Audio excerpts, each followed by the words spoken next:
여러분 안녕하세요. 5시간 투자에서 수능 한국사 1등급 맞기의 신쌤입니다. 오늘이 그 11번째 시간인데요. 지난 시간까지 딱 절반의 강의가 마무리되었습니다. 잠시 수능 한국사의 출제 경향을 살펴보면 전체 20문제 중 전근대사에서 딱 10문제, 근현대사에서 나머지 10문제가 출제됩니다. 그러니까 우리가 지난 시간인 10강까지 정확히 절반을 차지하는 전근대사를 공부했고 드디어 오늘부터는 나머지 절반이 출제되는 근현대사를 공부하게 됩니다. 자, 지금부터 근현대사 열심히 한번 달려봅시다. 오늘 11번째 강의의 주제는 개화의 시작이 되겠습니다. 자, 그럼 문제풀이 시작하겠습니다.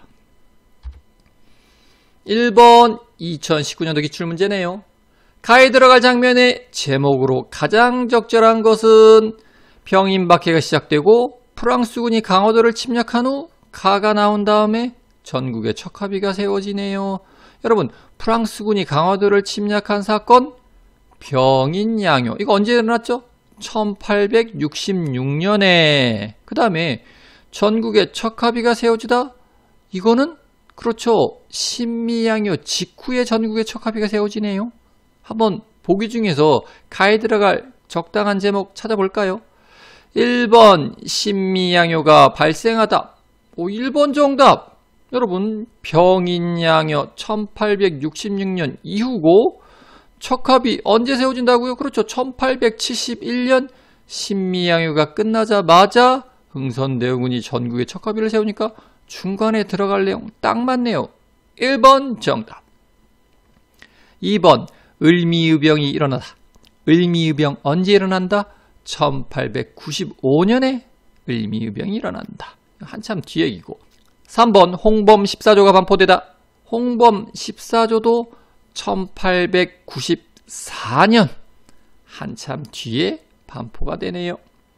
4번 거문도 사건이 발발하다. 이건 1885년도에 발생한 사건. 이거 역시 척합이 세워지고 난 다음에 발생한 사건이고. 5번 동학농민군이 봉기하다. 이거는 1894년도에 있었던 일. 따라서 이것도 척합이 세워지고 난 다음이네요. 정답은 1번이었습니다. 자, 이 문제에서 무엇을 묻고 있죠? 그렇죠. 이 문제는 흥선대원군 집권기에 서구 열강의 침입에 맞서 우리가 어떻게 대응했는지 묻고 있네요. 자, 이 시기 중요한 사건들을 간략하게 한번 정리해 봅시다. 우선 흥선대원군 집권기인 1866년 1월부터 병인박해가 시작되어 천주교인 수천 명이 처형을 당하는데 이때 프랑스 신부 1명도 함께 처형당한다. 같은 해 7월에는 미국 상선인 제너럴 셔머너가 대동강을 거슬러 올라와 통상을 요구하며 무력을 사용하자 평안도 관찰사인 박규수가 관민을 규합해 제너럴 셔머너를 화공으로 불태워버린다. 얼마 뒤인 1866년 9월에 병인박해를 빌미로 프랑스 군대가 강화도에 쳐들어오는 병인양요가 일어났다. 이후 1868년에는 독일 상인 오페르트가 주동이 되어 흥선대원군의 아버지이자 국왕고종의 할아버지인 남연군묘를 도굴하는 사건이 발생하고 1871년에는 제너럴 셔머너 사건을 빌미로 미군이 강화도에 쳐들어오는 신미양요가 일어난다. 이 신미양요 직후 흥선대원군은 전국에 척합의를 세우고 쇄국정책을 강화한다. 일단 최소한 이 정도는 정리하셔야 합니다. 다음 문제 보겠습니다. 2번 2018년도 기출이네요. 다음 가상대화가 이루어진 시기에 볼 수 있는 모습으로 가장 적절한 것은 통리기무하문에서 마련한 부국강병 대책을 보고해 보시오. 예, 별기군을 신설하여 신식 군사훈련을 받도록 하는 것이 좋겠습니다. 이런 국왕과 신하의 대화가 오고 간 시기는 그렇죠. 통리기무하문이 1880년에 만들어졌고 별기군은 1881년에 신설됐으니까 1880년 아니면 81년도 얘기 나오면 되겠네요. 자, 보기 한번 보겠습니다. 1번 무역선을 타고 청해진에서 당으로 향하는 상인. 여러분, 청해진 나왔네요. 청해진. 이거 한참 전의 얘기네. 통일신라 때 얘기네요. 2번 별무반에 편입되어 여진정벌에 나서는 군사. 여러분, 별무반은 고려 숙종 때 만들어진다. 근데 숙종 다음인 예종 때 윤관이 주도해서 이 별무반을 이끌고 여진을 정벌해서 동북구성을 축조한다. 따라서 2번은 고려 때 얘기네, 고려. 3번, 조사시찰단의 일원으로 일본을 방문한 관료. 3번이 정답이네요. 여러분, 조사시찰단 언제 일본을 방문한다? 1881년에 딱 이 대화가 오고 가던 이 시기네요. 3번 정답. 4번, 신돈의 개혁정치에 환호하는 노비. 신돈의 개혁정치 언제 있었다? 고려 공민왕 때. 이것도 고려 얘기고. 5번, 화백회의에 참석하는 진골귀족. 이건 신라 때 얘기네요. 신라 때 역사적 사실. 자, 그래서 정답은 3번이었습니다. 여러분, 이 2번 문제에서 묻고 있는 것은 고종의 개화정책이네요. 비록 일본의 강요에 의한 불평등 조약이었지만 1876년 일본과 강화도 조약을 맺고 개항을 하자 젊은 국왕 고종은 아버지 흥선대원과는 달리 본격적인 개화정책을 펼친다. 1880년 제2차 수신사로 일본에 갔다 온 김홍집은 조선 책략을 가져와 조선에 큰 반향을 일으키고 고종은 통리기무함을 새롭게 설립하여 개화정책을 총괄할 중심기구로 삼는다. 고종은 이 통리기무함을 중심으로 신식군대인 별기군도 육성하고 일본에는 조사시찰단을, 청나라에는 영선사를 파견하여 청과 일본을 참고하여 본격적인 개화정책을 추진한다. 또 1882년에는 서양 열강과 체결한 최초의 근대적 조약인 조미수호 통상조약을 미국과 체결하고 서구 열강과 외교관계를 수립한다. 그 와중에 1885년 영국이 거문도를 점령하는 거문도 사건이 발생하기도 한다. 이 정도 정리하시면 되겠습니다. 자, 다음 문제 보겠습니다. 3번 2020년도 기출문제네요. 다음 가상대화가 나타나게 된 배경으로 가장 적절한 것은 여보게 청나라 상인이 한성과 양화진의 영업소를 개선할 수 있게 되었다네. 정부 허가를 받으면 청나라 상인이 내륙에서도 활동할 수 있게 되었으니 우리 조선 상인들에게 피해가 있을까봐 걱정이야. 여러분, 이 지금 두 사람의 대화 어떤 내용이죠? 그렇죠. 청나라 상인이 조선 각지에서 상인을 하는 거에 대해서 많은 걱정을 하고 있네요. 이게 어떻게 가능했을까요? 그렇죠. 1882년 이모곤란 직후 청과 조청 상민 수륙 무역장정을 체결했기 때문에 이게 가능해집니다. 따라서 이 배경 조청 상민 수륙 무역장정과 좀 관련이 있겠네요. 한번 찾아볼까요? 1번 광무개혁이 추진되었다. 광무개혁은 대한제국기 때 대한제국이 1897년에 성립되는데 그 이후 1년의 개혁정책. 1번은 시기상 뒤의 얘기고 2번 국채보상운동이 전개되었다. 아이고 2번은 더 뒤의 얘기네. 국채보상운동은 1907년 시작되었다. 3번 러시아가 저령도 조차를 시도하였다. 이건 1897년도 얘기고요.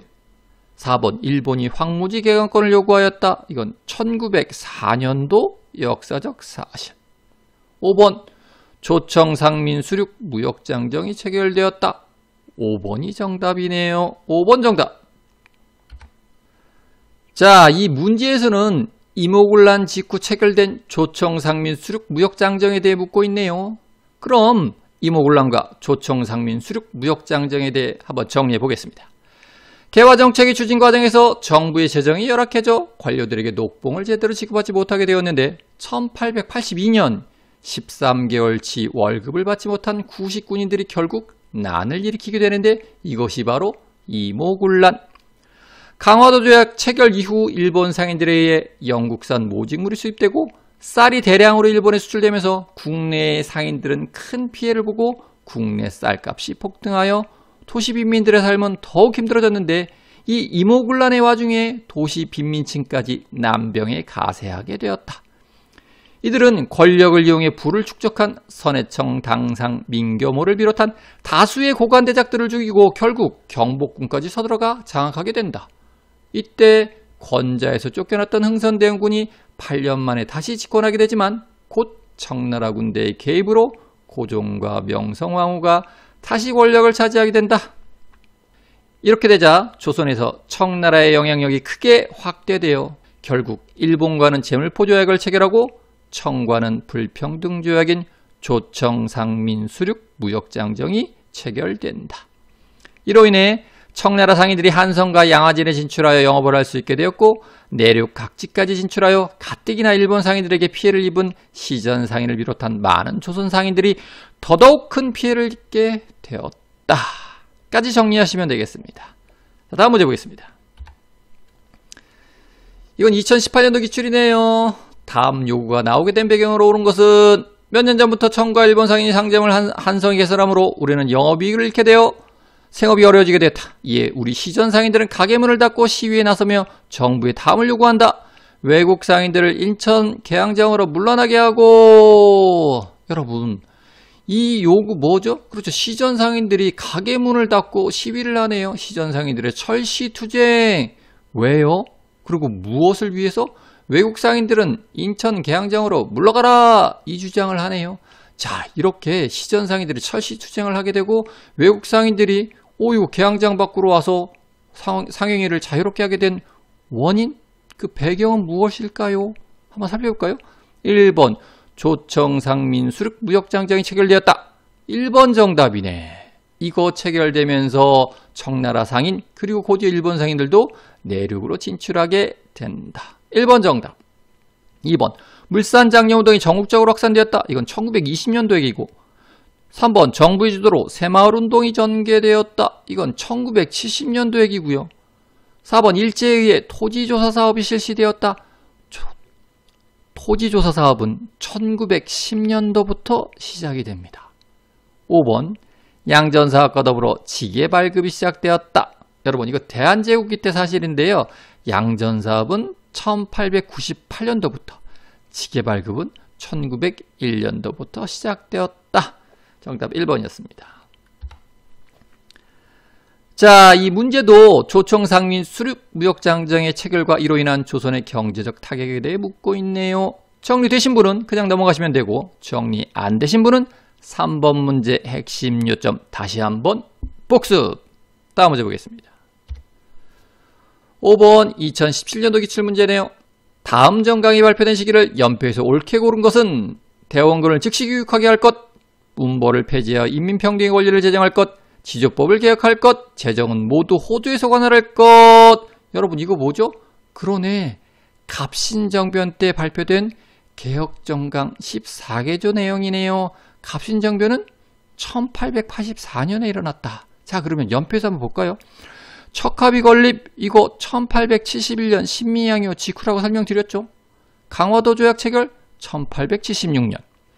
통리기무함원 설치는 1880년. 조사시찰단 파견은 1881년.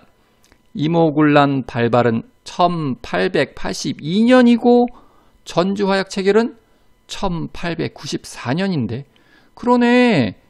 갑신정변은 1884년이니 이모군란이 일어난 1882년 뒤, 즉 마가 정답이네요. 5번 마가 정답. 5번 정답. 이 문제에서 묻고 있는 것은 그렇죠. 이 문제는 갑신정변 때 발표된 개혁정강 14개조에 대해 묻고 있네요. 자, 그럼 이번 기회에 갑신정변 정리합니다. 이모군란 이후 청나라의 내정 간섭이 크게 달하고 개화정책의 추진은 지지부진해진다. 그러자 김옥균, 박영효, 홍영식, 서광범, 서재필 등이 중심이 된 급진 개화파가 일본의 힘을 빌려 1884년 우종총국 개국 축하연을 기회로 정변을 일으키는데 이것이 바로 갑신정변. 이들은 일본의 메이지 유신을 모델로 문명 개화론의 바탕을 둔 급진적인 개화정책을 추진하고자 했다. 그래서 정변이 성공하자 신속히 개혁정강을 발표하는데 그 핵심 내용이 문벌 폐지, 인민평등, 지조법 개혁, 규장각 폐지, 해상공국 혁파, 재정은 모두 호주에서 관할할 것. 등이었다. 하지만 이 갑신정변은 청군의 적극적 개입과 일본의 배신으로 3.1 천하로 막을 내리고 한성조약과 텐진조약이 체결되면서 마무리된다. 이 정도 정리하시면 되겠습니다. 자, 그럼 이것으로써 오늘 강의 마치도록 하겠습니다. 감사합니다.